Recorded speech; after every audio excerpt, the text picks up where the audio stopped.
served with divorce papers and you're wondering what to do next.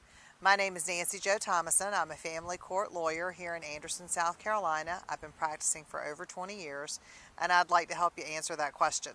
The first thing you need to do is immediately get in touch with an attorney who can help you. 9 times out of 10, in addition to having that complaint for divorce or maybe separate maintenance or a change of custody, whatever the complaint or the lawsuit might be about, in family court there's most likely a motion for temporary relief attached to the top of that complaint.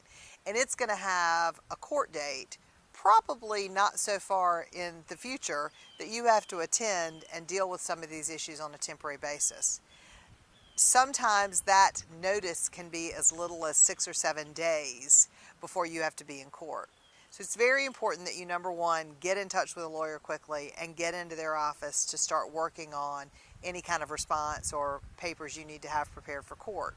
If you're getting in touch with a lawyer, it's important to let their staff know that you've been served with papers. A lot of times if you call, for example, my office to make an appointment, if you just tell my staff that you're coming in to talk about a family court matter, it might be 2 or 3 weeks before you get an appointment. Well, of course, that's not going to work for you if you've got a temporary hearing coming up faster than that.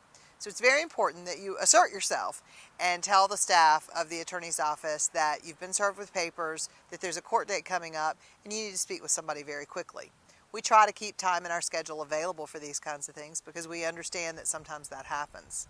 So the first thing you want to do is get in to see a lawyer, talk to that lawyer about what's contained in the pleadings, and begin preparing for that temporary hearing.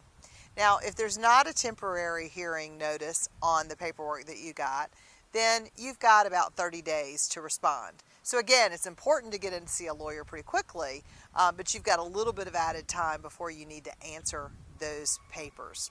But I would say the very most important thing is to speak to an attorney as quickly as possible. My name is Nancy Jo Thomason. If I can help you or answer any questions about this, please call our law firm, Thomason & Pratt. Our phone number is 864-226-7222, and our website is tandplegal.com.